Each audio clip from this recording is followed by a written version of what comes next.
Halo teman-teman, sekarang itu tanggal 3 Juni, berarti ini 1 hari sebelum Computex resmi dimulai.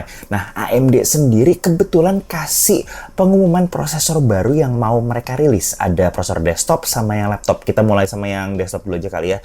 Nah, jadi AMD punya namanya Ryzen 9000 series. Ini lanjutan dari 7000 dan 8000 gitu ya. Ini CPU core-nya baru, arsitekturnya pakai Zen 5, beda sama Zen 4 yang dipakai di Ryzen 7000 dan 8000. Nah, di sini dia dapat peningkatan IPC atau instruction per clock, itu macam-macam gara-gara branch prediction lebih bagus. Kemudian juga sebenarnya throughputnya juga naik karena ada dukungan instruksi AVX 512, dan AMD sendiri klaim average IPC-nya tuh naik kisaran 16%. Tentunya ya IPC ini sangat bergantung sama aplikasi apa yang jalan gitu ya. Aplikasi modern kayaknya akan lebih banyak dapat peningkatan dari si Zen 5 ini. Nah, ini berbagai CPU Zen 5 yang nanti akan hadir, teman-teman bisa lihat. Itu dari 6 core 9600X sampai 16 core 9950X. Itu yang flagship ya. Nah, ini sejauh ini asumsinya core-nya sama pakai Zen 5 semua ya. Gue nggak tahu apakah AMD punya arsitektur yang mix kayak waktu itu, tapi asumsinya nih arsitekturnya core-nya Zen 5 semua. Nah, clock Ryzen 9000 series ini maksimum boost-nya tetap sebetulnya, yaitu mentok atasnya kisaran 5,7 GHz. Jadi ya kita sayangnya tidak ngelihat Ryzen 6 GHz. Tapi kita belum tahu nanti pas waktu all core itu beda apa nggak, apakah jauh naik dari sebelumnya atau di bawah dari sebelumnya, kita belum tahu sama sekali karena yang di report AMD adalah maksimum boost clock-nya aja.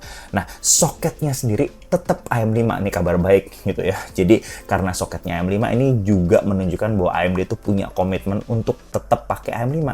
Plus ya AMD juga bilang bahwa mereka akan mendukung AM5 sampai setidaknya 2027. Itu setidaknya ya. Jadi mungkin bisa lebih lama gitu ya. Kayak AM4 juga kan dia bilang tadinya niat sampai 2020, ternyata sampai 2023, 2024 masih ada produk baru gitu. Nah, oke, sekarang di sini kita coba pindah ke sisi laptop. Tadi kan desktop gitu ya.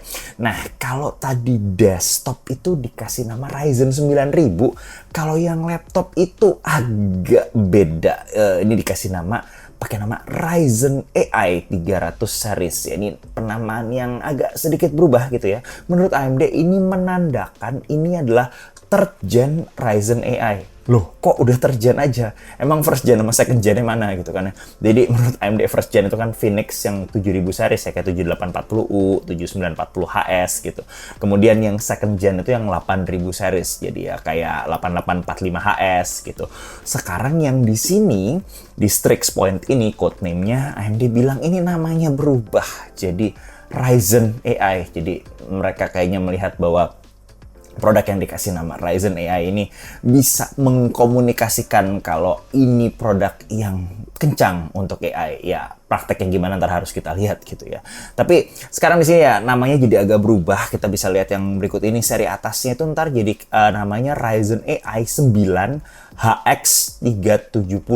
Itu akan punya 12 core, itu CPU-nya core-nya Zen 5 ya. Jadi ini sama kayak yang Ryzen 9000 desktop. Jadi dia pakai Zen 5 bukan Zen 4. Kemudian dia punya integrated graphics atau IGP 16 compute unit. Ini yang menarik karena dia itu IGP-nya lebih gemuk atau lebih tebal dari ROG Ally. Jadi berarti IGP-nya juga kan kencang ini prosesor notebook gitu ya. Dan dia punya unit NPU baru. Jadi AMD sebut ini unitnya XDNA 2, ya ini untuk kalkulasi AI gitu ya, kan itu NPU.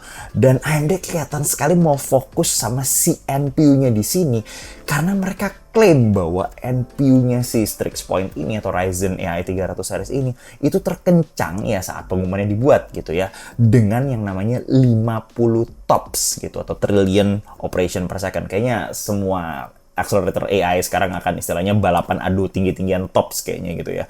Nah, yang perlu dicatat di sini adalah ya seperti yang gue bilang di beberapa video gue sebelumnya, jumlah TOPS di akselerator AI itu tidak selalu sejalan dengan kegunaan NPU-nya.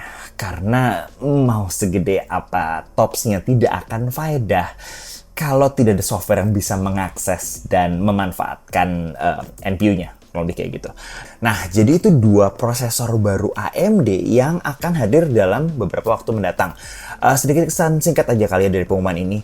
Gue cukup excited sama NPU barunya yang 50 TOPS itu. Sebetulnya lebih ke arah ingin tahu software dan skenario penggunaan macam apa sih yang bisa memanfaatkan NPU kayak gini. Apakah ada software di luar sana yang segitunya butuh NPU sekencang ini sampai hanya NPU yang kelasnya kayak gini bisa jalan gitu. Gue ingin lihat skenario apa gitu ya.